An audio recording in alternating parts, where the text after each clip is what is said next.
వెంబడించను. భార్య అని భర్త, భర్తను భార్య, తల్లిదండ్రుల పిల్లలు వెంబడిస్తుంటే వారి సుగుణాలన్నీ కూడా వడపోసుకున్నట్టు ఉంటుంది.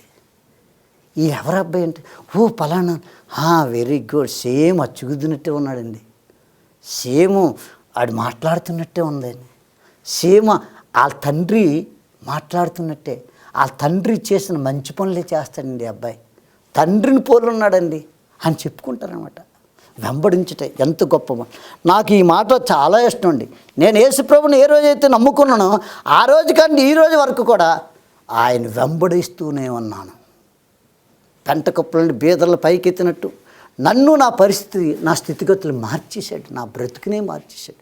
ఈరోజు వెంబడిస్తున్నప్పుడు భార్యాభర్తలు అవ్వచ్చు, లేదా మళ్ళీ వెంబడిస్తున్న వ్యక్తులు మధ్యలో అనేక మంది పుల్లలు పెట్టే వ్యక్తులు.